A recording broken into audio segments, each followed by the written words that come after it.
ታላቅ ሰበር ዜና ይዘንላችሁ ቀርበናል። ቀያይ ሰይጣኖቹ መሃል ሜዳቸውን ፍጹም ገዳይና አስፈሪ ለማድረግ በክረምቱ የዝውውር መስኮት በከፍተኛ ሁኔታ እየተንቀሳቀሱ ይገኛሉ። አሁን ላይ የወጡ መረጃዎች እንደሚያመለክቱት ዩናይትዶች የዓለምን እግር ኳስ ሊያናውጥ የሚችል እጅግ አስገራሚ የ50 ሚሊዮን ዩሮ የዝውውር እቅድ ይዘው ብቅ ብሏል። ክለቡ በትጋት እየሰራበት ያለው ዋናውና ትልቁ ኢላማ የሞናኮ ፈረንሳዊ ድንቅ አማካይ ማኑ ኩኔ ወደ ኦልድ ትራፎርድ ማምጣት ነው። ዩናይትድ እና ሞናኮ ቀጥተኛ ንግግር የጀመሩ ሲሆን ተጫዋቹ በሚቀጥሉት ቀናት የሕክምና ምርመራውን ለማድረግ ወደ ማንቸስተር እንደሚመጣ በስፋት እየተዘገበ ይገኛል። እስከ ቪዲዮ ፍጻሜ ድረስ አብራችሁን በመቆየት የዚህን ታላቅ ዝውውር ሙሉ ዝርዝር ታሪክ እንድትከታተሉ እየጋበዝን ለቻናላችን አዲስ የሆናችሁ ሰብስክራይብ ማድረጋችሁን እንዳትረሱ እያልን በቀጥታ ወደ ዝርዝር መረጃው እንሻገራለን።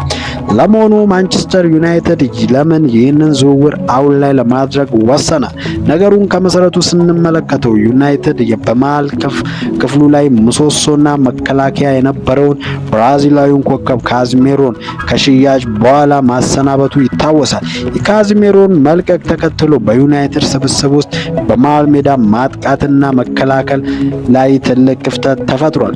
የክለቡ አመራሮች ይህንን ክፍተት በጥራት ለመሙላትና የቡድኑን ጥንካሬ ወደ ላቀ ደረጃ ለማሻሻል የመጀመሪያና ቀዳሚ ምርጫቸው ያደረጉት የሞናኮን ድንቅ አማካይ ማኑ ኩኔ ነው።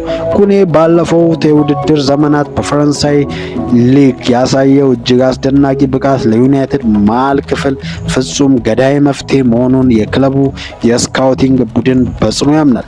ይህ ዝውውር ለማንቸስተር ዩናይትድ አልጋ ባልጋ ሊሆን የሚችልበት ትልቅ እድልም አለ።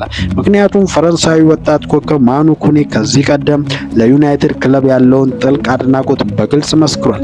በዚህ ታላቅ ክለብ ታሪክ ውስጥ መጫወት ለስራው ትልቅ ኩራትና ክብር እንደሆነ መግለጹ ዩናይትድ በዝውውር ገበያው ላይ ትልቅ የበላይነት እንዲኖረው አድርጎታል።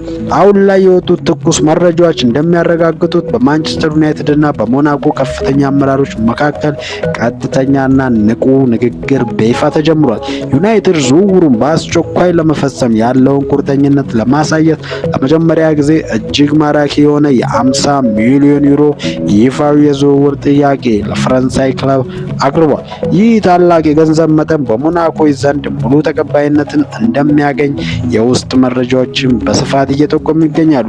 ነገሮች በሙሉ ፍጹም ፈጣን በሆነ መንገድ እየተጓዙም ይገኛል። ስምምነቱ በሚቀጥሉት ጥቂት ቀናት ውስጥ ሙሉ በሙሉ ተጠናቆ ማኑ ኩኔ በማንቸስተር ከተማ በመገኘት ይፋዊ የሕክምና ምርመራውን እንደሚያደርግ ከፈረንሳይና ከእንግሊዝ የወጡ ጋዜጦች በስፋት እየዘገቡት ይገኛሉ።